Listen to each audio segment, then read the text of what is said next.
Alright, hello and welcome. This is part 2 of my video with the overheating HDMI recorder.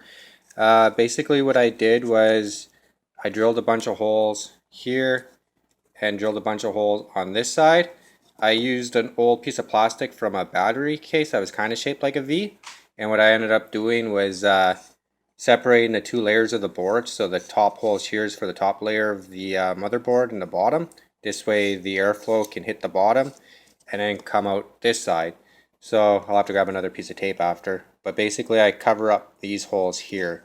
So that's the way I do it there, because I also found out that the HDMI or the HDMI chip is the guy that's actually overheating. So in my last video I showed you the two sensors or whatever, and it was actually the sensor that I was showing the most overheating was actually the sensor on the bottom of the board. So sensor 1 was actually on the bottom and sensor 2 was at the top. So this chip here, the PI3 HDMI 41280 chip, this guy here actually needs a fan or something, or one of these guys here at least, but there's just not enough room in the case. The two solder points for the fan I used was here, and ground is right there, so this way when I push the switch on the power, the fan kicks on instead of always being on. And with this fan here in the setup like this, I can record for 8 hours now, and the temperature stays about 96 to 97. So that's actually better still than 134. And I actually had this thing heat up all the way up to almost 180.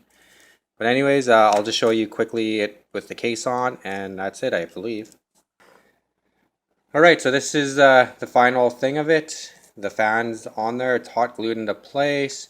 Looks pretty ugly, but I can record for 8 hours now and not worry about it. I can also leave the HDMI and everything on this and just use this box as a pass-through now with it on all the time. I don't have to worry about it overheating unless the fan gets jarred up for some reason. So now if I push the power button on there, the fan stays on. It doesn't affect the audio, so that's good. I thought maybe there might be some feedback or something. But anyways, that's it. Thanks for watching. Hopefully this is helpful to somebody.